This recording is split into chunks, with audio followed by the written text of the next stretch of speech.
নমস্কার, গল্পাঞ্জলি চ্যানেলে আপনাদের স্বাগত। আমি রুমকি। আমার আজকের নিবেদন শীর্ষেন্দু মুখোপাধ্যায় রচিত ছোট গল্প একটা দুটো বেড়াল। গল্পটি ভালো লাগলে অবশ্যই একটা লাইক করে যাবেন আর আমার চ্যানেল গল্পাঞ্জলিকে সাবস্ক্রাইব করবেন।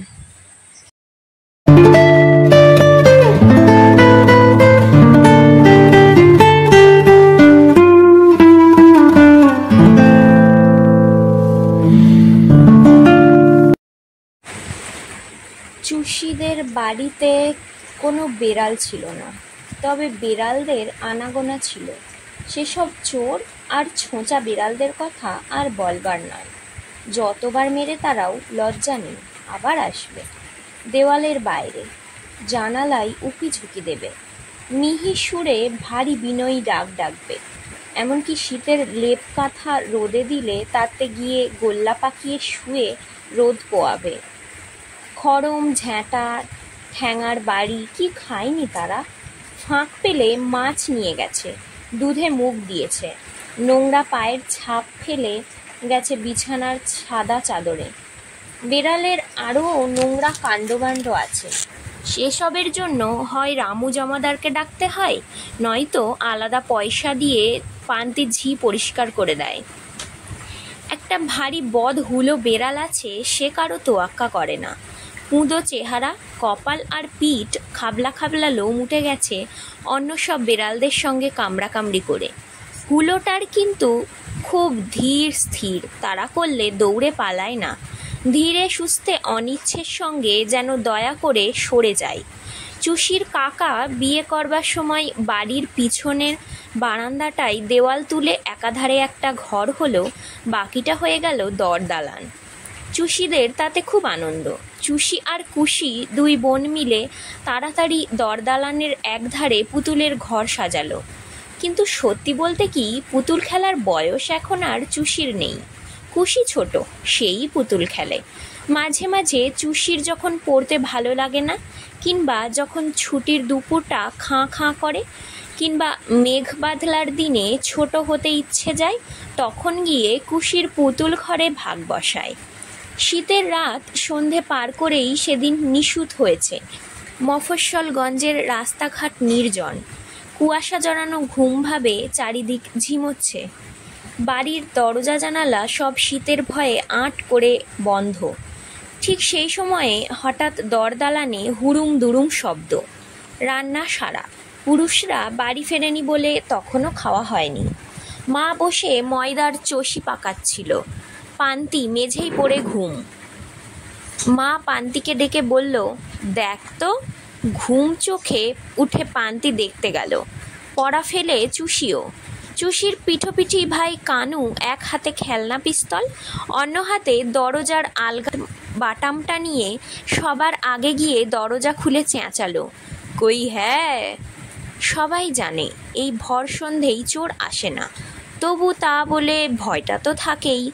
পান্তি হারিকেন তুলে আলো ফেলতেই চুষি বলল, এ মা, দেখেছ? কাণ্ড কাকে বলে! রাংতা এনে কষ্ট করে আজ পুতুলের বিয়ের বাসর সাজিয়েছে।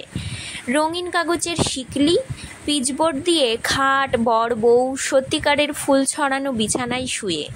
সেই সাজানো বাসর ছয় ছত্রখান করে গুন্ডা হুলোটা দরদালানের বন্ধ জানালার তাকে উঠে বসে আছে। কানু চেঁচিয়ে বলল, এ হচ্ছে কেএন সিংয়ের কাজ। কেএন সিংটা যে কে তা আজও ভালো করে কেউ জানে না। তবু কানু বলে, কেএন সিং হলো ভিলেন। কেউ কিছু গোলমেলে কাণ্ড করলেই কানু চেঁচাবে, এ হলো কেএন সিং। একবার বাবাকেও কেএন সিং বলে ফেলেছিল কানু, কারণ কপি ক্ষেত তৈরি করার সময় ভুল করে মায়ের লাগানো একটা দোলন চাপা গাছ উপড়ে ফেলে দেয়। মা রাগারাগি করাতে বাবা বলেছিল, ফুল গাছ টুল গাছ কোনো কাজে লাগে? যত সব মেয়েলি ব্যাপার। বাগান হচ্ছে নরম মনের জন্য, ক্ষেত হলো শক্ত মনের জিনিস। এই ব্যাখ্যাটা কেউ তেমন মানতে পারেনি। কানু বলে উঠেছিল, কেএন সিং। বাবা জিজ্ঞেস করল, কেএন সিং কে? একটা রাজস্থানী বীর। রাজস্থানী বীর? বাবা ভ্রু কুঁচকে বলল, রাজস্থান না রাজপুতানা? রাজস্থানে আবার বীর হয় নাকি? শব্দ শুনি ব্যবসা করে। কানু মরিয়া হয়ে বলে, রাজস্থানী। বাবা আর কিছু বলেনি। ইতিহাস তো আর তেমন মনে নেই। তা হুলোটা কানুর সেই KN সিংই বটে।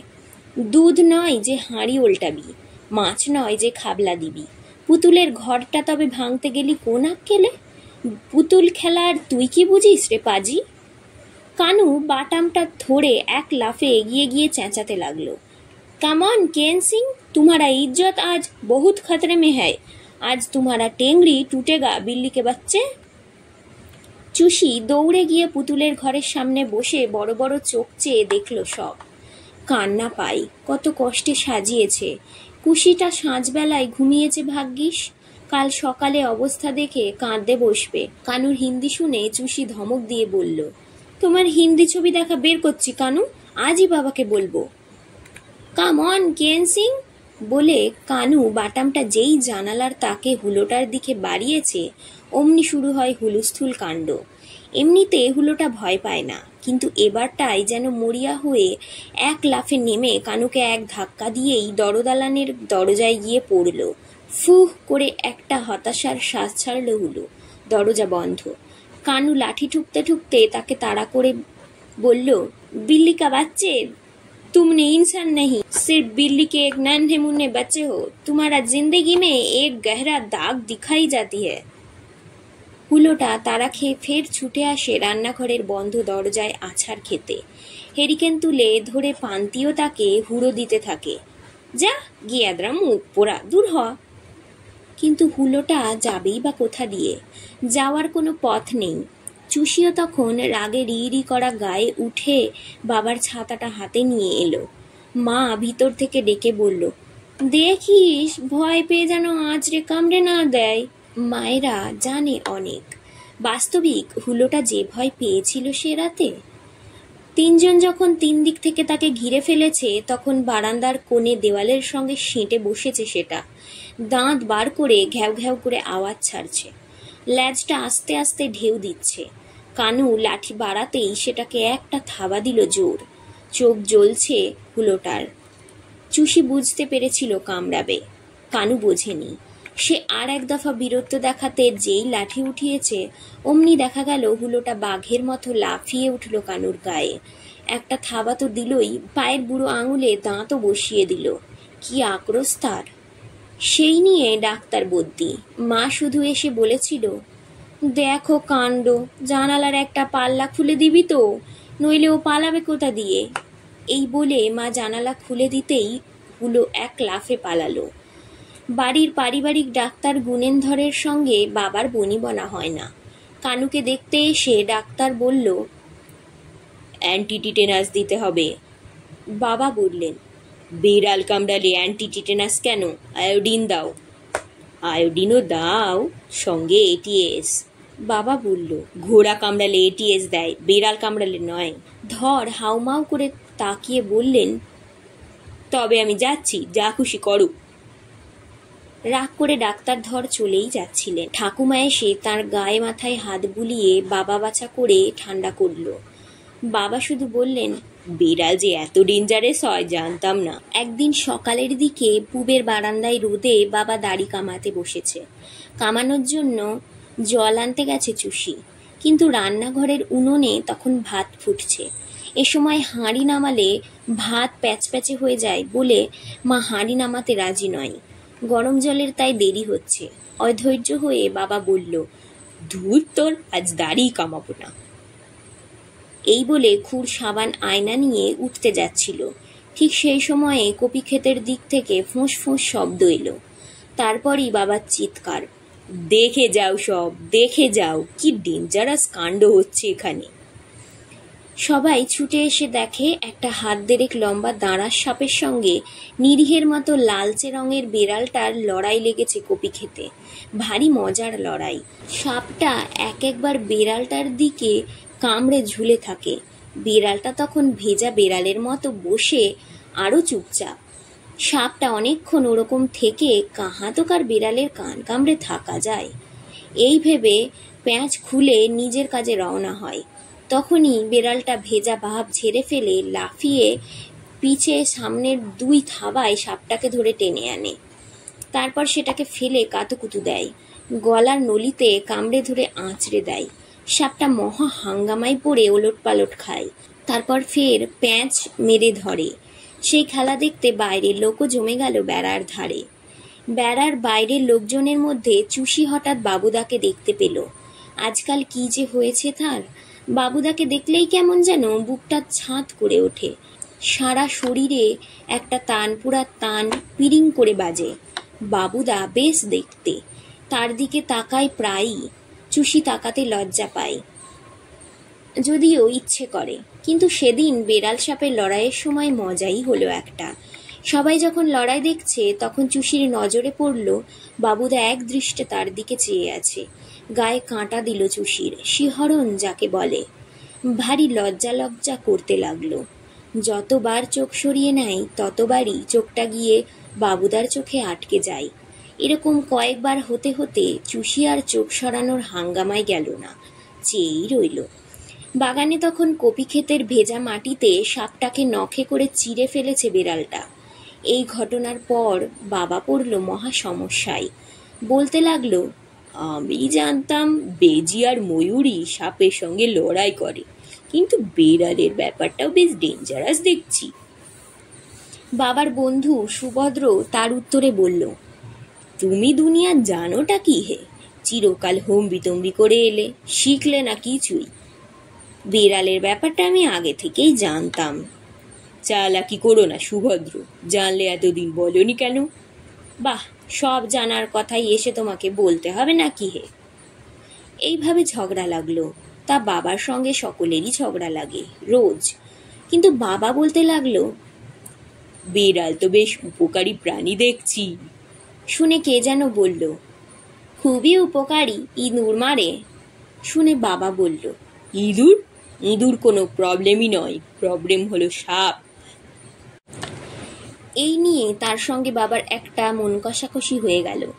বাবা কিছুতেই স্বীকার করল না যে সাপ বিপজ্জনক প্রাণী হলেও গৃহস্থের ঘরে ঢুকে উৎপাত করে না যতটা করে ইঁদুর।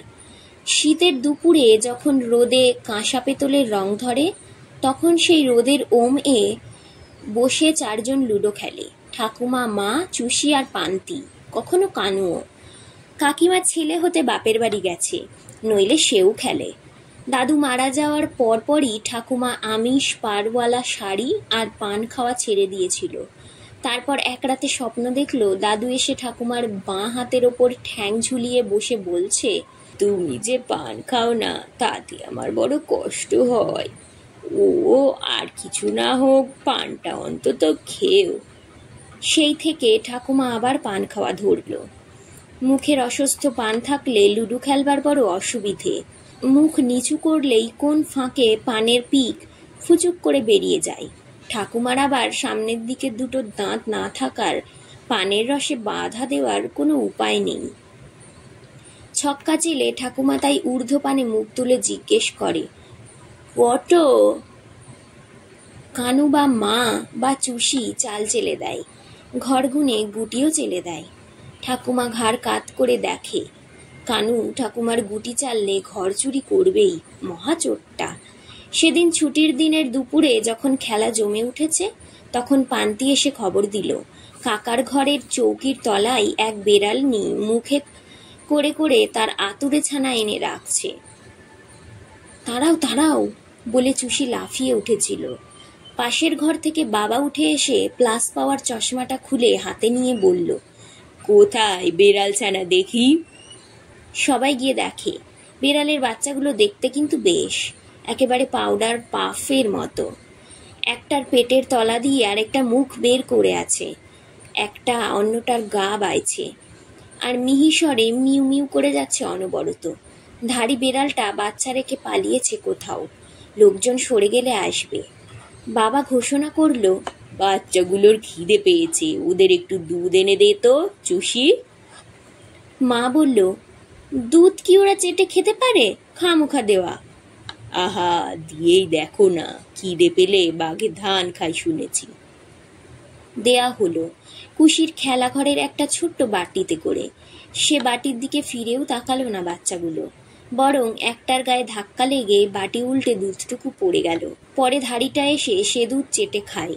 সবচেয়ে বেশি উৎসাহ দেখা গেল বাবার আর কুশির। রোজ সকালে ঘুম থেকে উঠে বাবা চা আর কুশি দুধ খেয়েই গিয়ে কাকার ঘরের চৌকির সামনে উবু হয়ে বসে পড়ে বেড়ালছানা দেখতে। রাতে শোয়ার আগেও বাবা গিয়ে টর্চ ফেলে দেখে আসে। পান্তিকে বলে, একটা ন্যাকড়া ট্যাকড়া কয়েক ভাঁজ করে ঢেকে দিস ওগুলোকে, শীতে কষ্ট পায়। মা বলে, বেড়ালটা কত যেন কোট প্যান্ট পরে ঘুরে বেড়ায় শীতকালে। আহা, তোমার কেবল সব বিষয়ে ফোড়ন কাটা। মা বাবার রোজই লেগে যায়। তাতে অবশ্য মা রোজই 2-3 গোলে যেতে। ঝগড়ার শেষে মা প্রমাণ করে ছাড়ল যে জীবজন্তুদের শীত লাগার কথা নয়। বাবা স্বীকার করল না বটে, তবে বেড়াছানা চাপা দেওয়ার জন্য আর চাপাচাপিও করল না। কিন্তু শোয়ার আগে মা একটা ঝুড়িতে চট পেতে নিয়ে গিয়ে ধাড়ি শুদ্ধ ছানাগুলোর জন্য চমৎকার বাসা করে দিল। শুখা বাতাস আর রোদের তাপ কমে চারিদিককার শীতভাব শুষে নিতে লাগলো। কুয়োর জল অনেক নিচে নেমে গেছে। শিমুল গাছে ফুল এলো। বাবুদা ডাকঘরে কেরানির চাকরি পেয়ে বাইরে চলে যাওয়ার আগে একদিন এসে মা বাবাকে প্রণাম করে গেল। আগে কখনো এরকম প্রণাম টোনাম করেনি। বাবুদা চলে গেলে কি হয়, এখন কিন্তু চুষি ঠিক টের পায় তার দিকে হাঁ করে তাকিয়ে থাকবার লোকের অভাব নেই। চুষির বুকের ভিতরে হৃৎপিণ্ড ঝলকে ঝলকে ফোয়ারার মতো রক্ত স্রোত করে দেয়। শরীর জুড়ে সেই লম্ফ ঝর্ণার মতো ঝরে পড়ে। দিনরাত নিজের শরীরে এক অন্তর্গত ঝর্ণার শব্দ শোনে সে। আয়নার সামনে দাঁড়িয়ে গালের একটা ব্রণ টিপল চুষি। টিপতে নেই, তাহলে বাড়ে। তবু একটা টুসটুসে ব্রণ দেখতে পেলে সেটার ভাত বের না করেই বা থাকে কি করে মানুষ। ব্রণটা গেলে দিয়ে জায়গাটাই একটু ক্রিম ঘষে দিল সে। মুখখানা বারবার ঘুরিয়ে দেখল, একটু ভঙ্গি করল। আজকাল অনেক কিছু টের পায় চুষি, শরীর, মন, মানুষের চোখ। কখনো কলঘরে গিয়ে নিজেকে খুঁজে পায় চুষি। দেখে স্তম্ভিত হয়ে যায়। এ কি, এ মা, এ যে মেয়েটা ছোট ছিল এতদিন, বড় হয়ে গেল। মাঝে মাঝে রোদে হাওয়ায় ভেসে যেতে যেতে খুব হো হো হাসতে ইচ্ছে করে তার। এক একদিন এমন হয়, কুয়োতলা ছাড়িয়ে পিছনের লাউ মাচার ছায়ায় বসে দুপুরবেলার নির্জন বিভোর হয়ে কাঁদে। বেড়ালছানাগুলো আজকাল দরদালানে আসে, ঘরে আসে। ঠাকুমা প্রথম প্রথম তাড়া দিত, যা যা, এখনই সব ছুঁয়ে এনে দেবে। কিন্তু কিছুদিন বাদে ঠাকুমা আর তাড়া দেয় না। বিড়ালরা দালানে ঘুরে, ঘরে খেলা করে। গুটগুট ছানাগুলোকে এ ও সে কোলে নিয়ে খানিক আদর করে ছেড়ে দেয়। লুডোর ছক পেতে দিলে বেড়াল ছানারা দিব্যি পা দিয়ে ছকটা উল্টে পাল্টে খেলে। খুশিও খেলে। আজকাল সে খুব বউ সাজতে ভালোবাসে। বাবার ছোট ডুরের শাড়ি কিনে দিয়েছে। চুষি তাকে শাড়ি পরিয়ে বউ সাজায়। খুশি পুতুল ছেলে কোলে করে একদম মায়ের ভাষায় আদর করে শাসন করে। পাকা মেয়ে। বাবা দেখে বলে, ও বাবা, মেয়ের বিয়ের কথা ভাবলেই বুক কেমন করে। মা বলে, তা বিয়ের খরচের কথা ভাবলে ওরকম অনেকেরই হয়, মেয়ের বিয়েতে খরচ তো করতেই হবে। বাবা বিরক্ত হয়ে বলে, সব সময় টাকার কথা ভেবে বলি নাকি, মেয়ের বিয়ে দিতে মনের কষ্টও তো আছে। তুমি কি সে ভেবে বলেছ? আবার মাতে বাবাতে লেগে যায়। মা যেতে। বাবা হেরে গিয়ে কুয়ো থেকে 10-20 বালতি জল তুলে ফেলে। তুলোর আঁশ বাতাসে উড়ে যায়। উঠোনের রোদে সাদা আর সাদা কালো বেড়ালছানারা এখন গম্ভীরভাবে বসে থাকে থুপ হয়ে। তুলোর আঁশ দেখলে লাফিয়ে লাফিয়ে ধরার চেষ্টা করে। ঘরদোর আসে, বিছানায় ওঠে। ধাড়িটা আর বাচ্চাগুলোর কাছে তেমন ঘেঁষে না। পাড়া বেড়ায় চৌপর দিন। কাকিমা বাচ্চা কোলে করে ফিরে এলো একদিন। বাড়িময় ছুটোছুটি পড়ে গেল। আদর আর কারাকারিতে বাচ্চাটা ভ্যাঁ করে কেঁদে ওঠে, তারপর চুপ করে যায়। তারপর এর কোলে তার কোলে ঝাঁপ খেয়ে যেতে শিখে যায়। বাবা বলে, মানুষের বাচ্চার চেয়ে বেড়ালের বাচ্চারা অনেক বেশি সাবালক, তারা খুব তাড়াতাড়ি সেলফ ডিপেন্ডেন্ট হয়। ধর ডাক্তার বলে, সাবালক হয়, কিন্তু বেড়াল বাচ্চারা কোনোদিনও মানুষ হয় না, কথাটা মনে রেখো। বোকার মতো কথা বলো না, বিড়াল মানুষ হতে যাবে কেন? তা সে যাই হোক, কথাটা হলো, চুষিদের বাড়িতে আগে কোনো বেড়াল ছিল না, এখন বেড়াল হয়েছে। নমস্কার, আজকের গল্প এখানেই শেষ। গল্পর পাঠ ভালো লাগলে অবশ্যই একটা লাইক দিয়ে যাবেন। আর যারা আজ নতুন এসেছেন আমার চ্যানেল গল্পাঞ্জলিকে অবশ্যই সাবস্ক্রাইব করবেন। ধন্যবাদ, ভালো থাকবেন সবাই।